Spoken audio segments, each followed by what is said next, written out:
Vincenzo'S Go Crypto Investing, Sunday mid-morning update. A quick review of the Michigan impressive victory over a bad Wisconsin football team at Camp Randall, but it is the first win at Camp Randall for the University of Michigan in the Fighting Jim Harbaughs since 2001. It's a long time ago. And you'll see here they finally started attacking the field vertically deep with some talented wide receivers that they have out there on the outside with a little trickery, and it worked out for a huge play.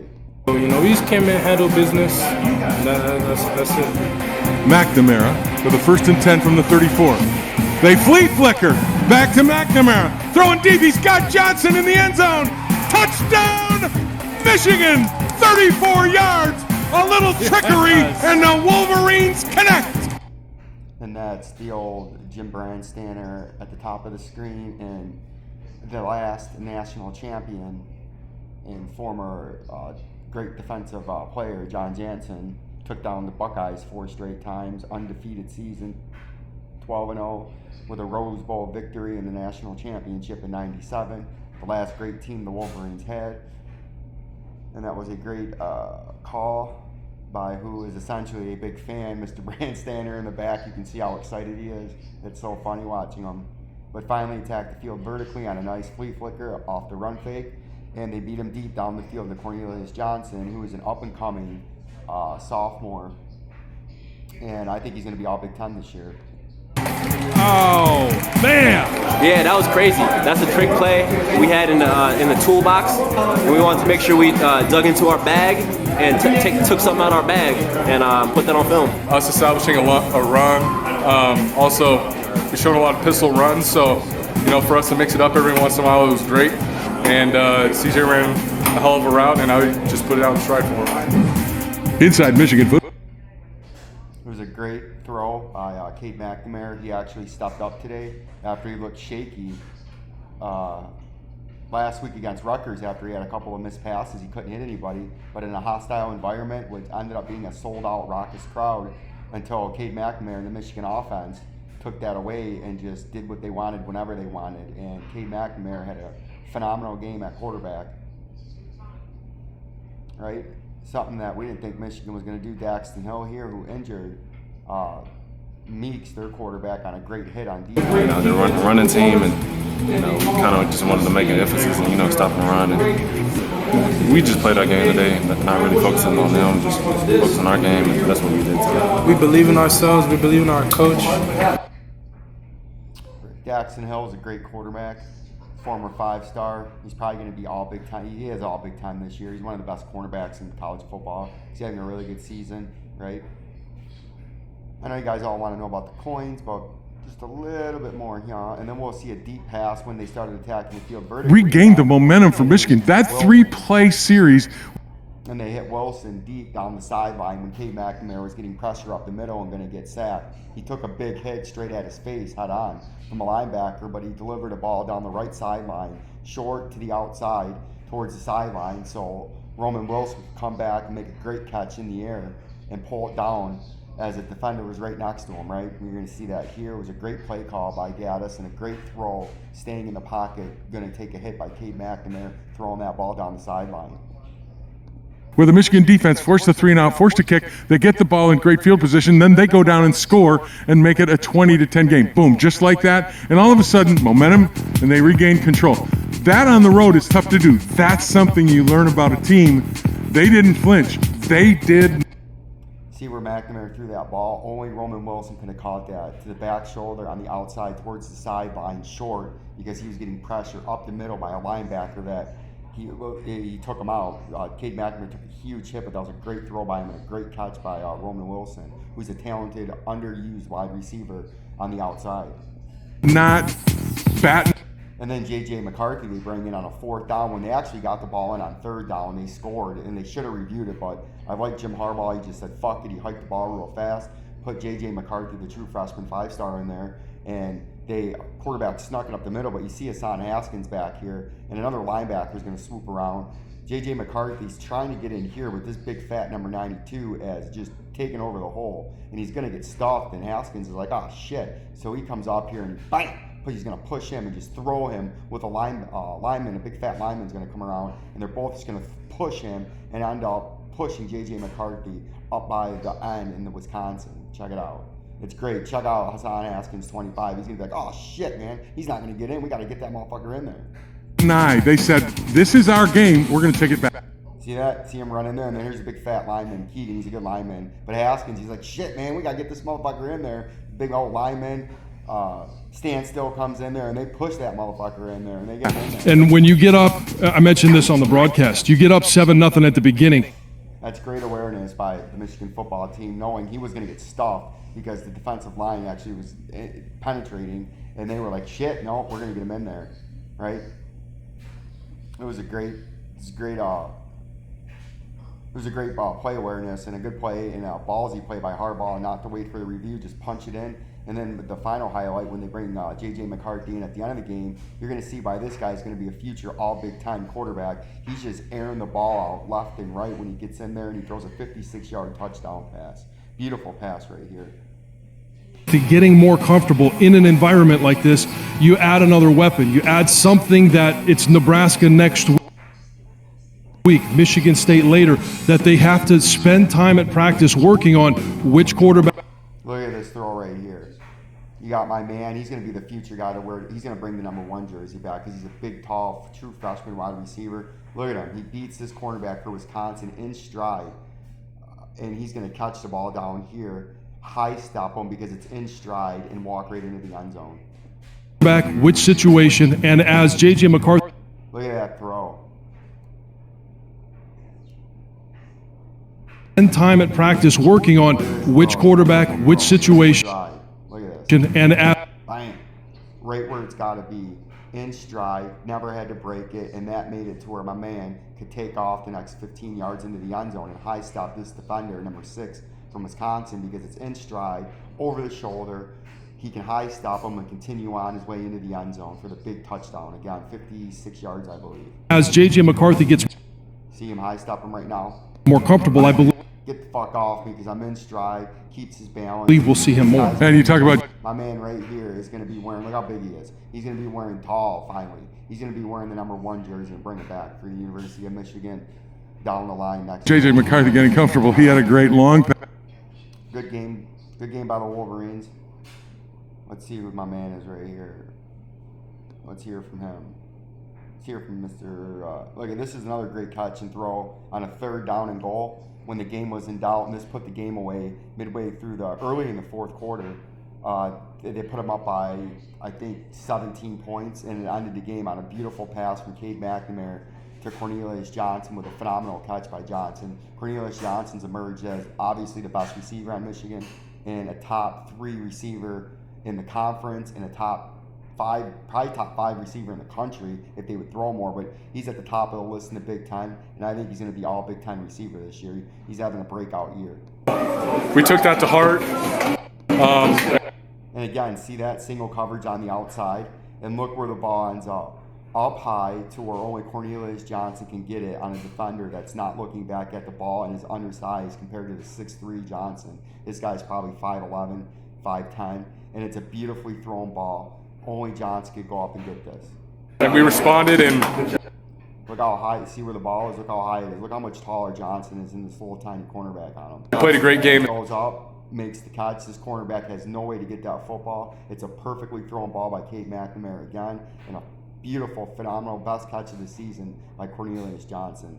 And he gets the foot down here, he taps it real quick. Especially second half. Look at that catch. Into Beautiful catch and throw from Cade McNamara. another program's building and Let's hear from the future all Big Time Cornelius Johnson. beating him up, punching him in the mouth as a man. It's a great feeling. We emphasize details, you know what I'm saying? The run fits and our pass rush. The defense, too. Our new defensive coordinator, he's noticeably done a great job. Ross, a senior upperclassman linebacker, best linebacker on the team. The defensive line's dominating. They physically pushed physical offensive line for Wisconsin that usually dominates the opponents, and we dominated them. They physically dominated Wisconsin on both sides of the ball. both lines finally at Michigan, the offensive line and defensive line, push the other team the opposite way, and they make things happen. They dictate the pace of the line. They don't get punched anymore. They're punching. They went to Wisconsin and they beat the shit out of them. Lanes, details, and we said if we come in and execute, they have no chance with us. And like I said, you see what we did. We executed, and there you go. We know we can do it by air or by land. You know, the hardballism we said a couple weeks. Here's the big pass from J.J. McCarthy again, a more wide out. If you look at his throw down the side. And today we just went by air. We pounded them and we threw it over their head. And you know, we're very excited where we're at, but we're not complacent. We have a lot to do. We have a lot to grow. And you know, passing in was electric today. We loved it. Up next, John Jansen chats with head coach Jim Harbaugh as Inside Michigan football continues from Madison. If we want to go, we have to be a good road team, and I think. Here's Roman Wilson again, another great pass. This is the pass where Cade McNamara was getting pressure up the middle by a linebacker, and he was going to get sacked, and he took in there and took a big hit through a great pass, short down the sideline for Roman Wilson. And you know, feels great. If we want to go where we want to go, we have to be a good road team. And I think, you know, this was the first time, yeah, we had a little adversity in the first half, but we dealt with it, and we moved on, and, you know, 5-0 is great. The season doesn't really start until you hit the road. So that's a good thing that we was able to do. We was able to come together as brothers. You know, going out there, we're seeing a lot of red out there, man. But in this building, locker room right here, in this little corner we have, it's all blue. So that's what we was looking at today. Today's conversation with Jim Harbaugh is teams across the an enemy territory. Let's hear from the much hated by much bashed on the Vincenzo'S Gold Crypto Investing Network, the head coach of the Fighting Wolverines, Jim Harbaugh, the leader and the field general of my Michigan Wolverines, a man that I trash often at my channel, but he's trying to do something that Michigan hasn't done since 2003, and that's win a Big Ten championship, and since 2011 beat Ohio State, and he's going to give you a little he's going to make an appearance for the first time talking at a live press conference after the game. Great feeling. Great team. So, Jim, this is Vincenzo'S VGCInews.com sports update. How do you feel about the win up in Madison for the first time in 20 years? And they'll look at into the future on your chances. Victory. I thought all phases. Defense was lights out. 6 or 7 3-and-outs, 3 turnovers. You can see Daxton Hill on the left, the best cornerback on the team, all Big Ten, and then Ross coming up the middle of the linebacker, number 12, best linebacker on the team, one of the best in the conference, all Big Ten, going to destroy, again, Merckx, who ended up going to the hospital because he had some kind of chest hit after Daxton Hill leveled him with his shoulder. Right there. Legal hit. That's how you're supposed to hit in college football, but it got him on the side where there's no pads. And this was the 4th hit he took in that same area in this game, and this knocked him out of the game and sent him to the hospital. I think he's all right, but he took a big hit right there. 6 or 7 sacks. Offense equally as productive. And you can see in his face right here, he was hurt right away, and he was not faking it. He was hurt. Through the air for around over 200 yards passing, over 100 yards rushing. That great catch by Cornelius Johnson. Special teams thought was outstanding as well. Stole us a turnover. Stole a possession for. Wisconsin stupid. This number 24. This is the Vincenzo'S dumb play of the week in football. The oops moment of the week. We're going to call it our new segment. First ever oops moment of the week on special teams for Wisconsin that set the stage for the demise of the Wisconsin Badgers at Camp Randall. Bounces right off this dumb motherfucker. For us on a. Bam! Shit. Now they're all like, all right, gotta get the ball. Fuck, we're gonna get the ball. And he's like, fuck. He don't know what the fuck's going on because he's looking over there for some reason. He's trying to pretend, trying to draw us away, and the ball can skip into the end zone. But this guy fucked it up, number 20. On a turnover early. That hit him right there. Now number 5, he's like, I'm gonna get that motherfucker. And then this guy's like, oh shit, there's a ball on the ground. This motherfucker's like, I'm gonna grab that. Now he's like, this stupid motherfucker fucked it all up. I thought it was just really good, solid football against a really good team. Mama, I got the foosball. Mama. Yeah, you did, number 26. And the question coming in was, could you throw it when you needed to? All right, that's the end of that. It was a great game, good game, Jim Harbaugh. First ever interview on Vincenzo'S Gold Crypto Investing.com. Remember, VGCInews.com. Now let's get into some of these coins. everybody wants to talk about the coins. Let's make sure this is recording still. 15 minutes, kind of long. I don't know what this is all about. Don't give a shit. We're not going to pay for that yet. We will in the future. But we've got our altcoin set up, and we're going to go look at Dent real quick, because everybody, my man Jerome, selling them cheeseburgers. I hope you're feeling better after you were in the hospital. I hope nothing was too serious and everything's all right with you now. I'm going to give you a coin update because you love this Dent. So we're going to give you some Dent so you can have some extra money. And you don't have to sell so many dirty cheeseburgers, as you call it, at McDonald's, right? So we're going to zoom on in here in a super simple, easy way to trade this market. And you can see we came back up. Remember when we were down here? Our upper target was this major overhead resistance, which we obviously took and hit, right? That's why we had that up there, because we were telling you that this shit over here, this was major overhead resistance. That's when you broke out of Vincenzo'S quadrant, right? These we can get rid of. We're going to start cleaning. Fuck. Oh, remember we got Control Z now. See that fancy little button I got now? Because I'm on my fancy little new screen in our office at Vincenzo'S compound. Get rid of that. Get rid of that. Get rid of that. Right? Make this smaller. Come on. Make that smaller. Make this a little smaller right here. Get that out of there. Fuck you there. And then you can see when we zoom on in a super simple, easy way, you can see kind of what we're forming here now. We can take our quadrant out, right? We can see we're in a falling, some kind of falling channel, right? See that? You got your upper resistance. I like to use the bodies of this shit. And you can see we broke out. And then underneath, you can see we had a falling channel, right? Beautifully defined. Multiple hits of upper resistance. We'll get rid of that. I don't know what this is. Get rid of that.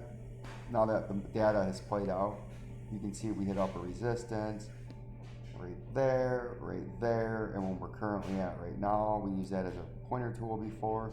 We've hit underneath support right there, right here, right? See how that? I don't like that. We got to get rid of that. We're gonna clone that. No. Clone, motherfucker. We hit underneath support right there. See that? So now, with the lack of not significantly high volume, we're gonna throw that up there for right now. You don't have significantly high volume up here. You see that, Jerome? You had, as we diagnose, sniff out, and detect this with our industry exclusive drawing tool, you had a pumping price. See that? Pumping volume. Very bullish.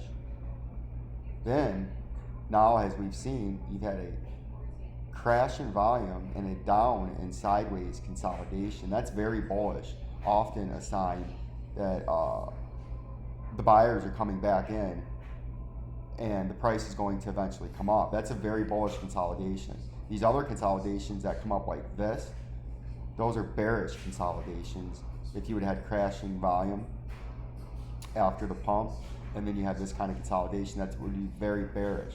But this, Jerome, is a very bullish consolidation. Now, this consolidation can keep going on. You can come back over as a fake out and come all the way down and retest, and then come back up again, and then try to make that leg up. But I do think eventually this consolidation on Dent, Jerome, is going to break up, right? Because we've been in a significant downturn in this coin for a very long time, and this was a phenomenal pump up, and that was a bullish way to do it, and this is the bullish way to consolidate as this volume continues to trail off. What I would be looking for now in Dent is this volume.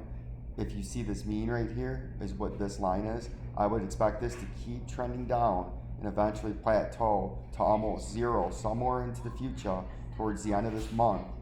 And as this price, if it gets rejected and trades down towards the end of the month and you get back into here and then you start turning up, I would say this would be the time where you would explode up with a huge couple of sticks and candles in volume, like a big green stick here, a big green stick here, and a big green stick here, and then you can make a phenomenal push up, right? And you would say, well, Vincenzo, if this is how this is going to play out right now in scenario one, How would I do a targeted move? And that's very simple. This would be considered a bull flag then, and in a bull flag where you have 1, 2, 3 hits off the top, 1, 2, 3, and this would be 4 hits off the bottom if this comes back down, and on 4 on the top. That overly confirms the pattern because you need at least multiple hits on the top, multiple hits on the bottom to confirm a pattern. You already got 1, 2, 1, 2, so you've confirmed this pattern already right now. You go from the bottom to the top of the pole. See that? You go from the bottom, bam, to the top of the pole, right here, the flag. Then you grab it, and then you would go from the point of a breakout. So if it came back and broke out down here, you would have a targeted move of high upper resistance of 0.01 cent. And with our industry exclusive measuring tool, if I could find that on here, I don't know where my measuring tool is. We're gonna have to do this. Our industry exclusive measuring tool, that would be a phenomenal 200% pump. Now, if this is actually the breakout right here, you get similar towards the same target, and it would be a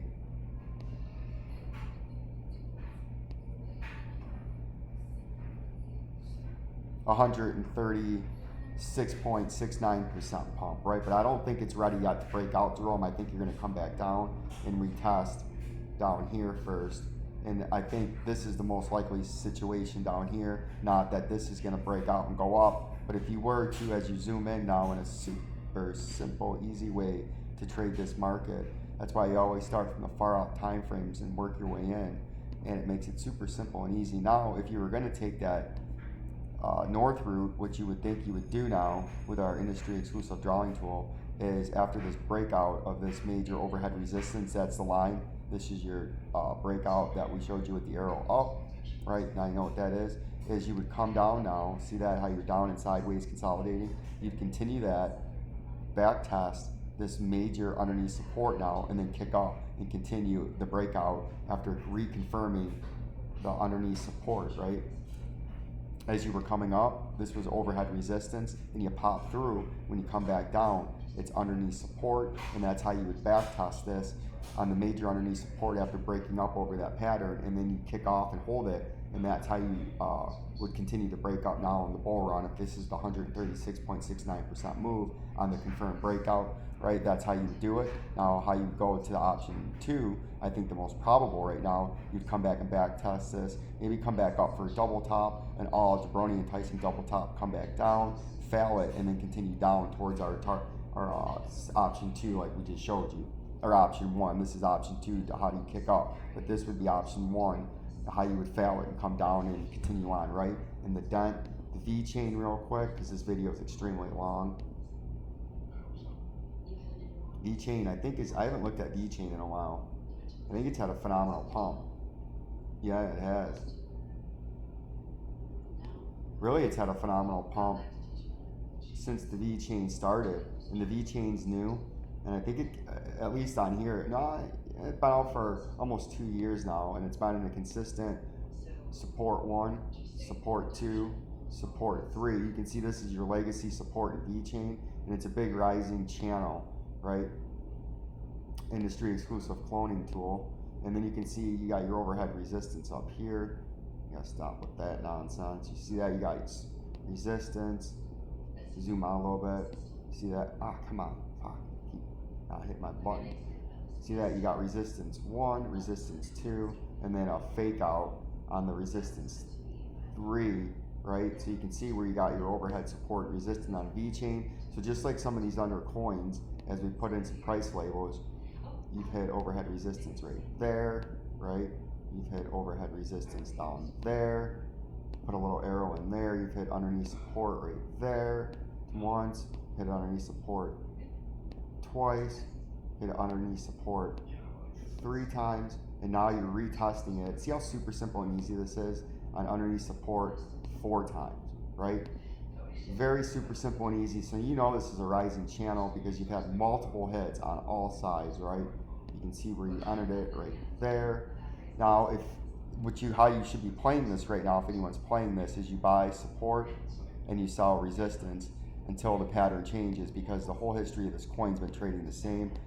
you bounce off support, you sell on resistance. So right now, if you're playing on this pattern's going to continue and not break, you would buy here, and then you would sell at overhead resistance somewhere up there, right? And that would be a phenomenal, if it worked out in your favor, because I'm not a financial advisor, no, nor do I even try to intimidate one on this own my radio network and dgcinews.com. That would be a phenomenal 300% pump if it could continue the trend. We're at support, buy, sell resistance, support, buy, sell resistance, support, buy, didn't make it, double bottoming, maybe something's changing here because it didn't go up for the first time. And then if it does break down with our industry exclusive horizontal ray tool, the targeted move would be the bottom of the channel right there, and that would be with our industry exclusive price label down there about 0.075 cents. And with our industry exclusive measuring tool, that would be a phenomenal 91% crash. So that's what I'd be watching for. I have a Vincenzo watch right here. See that? Can you bounce off that and trade your way back up here for phenomenal gains and just continue to do what's happened once, twice, 3 times. Every time you hit that, you go to underneath support, you bounce once, twice, 3 times. First time you've been rejected before you've met the upper resistance and came back down. That could be trying to tell you something is overall changed in the pattern right here, right? Like, subscribe, and share to Vincenzo's Gold Crypto Investing. More updates to come. Peace and love. Peace and love.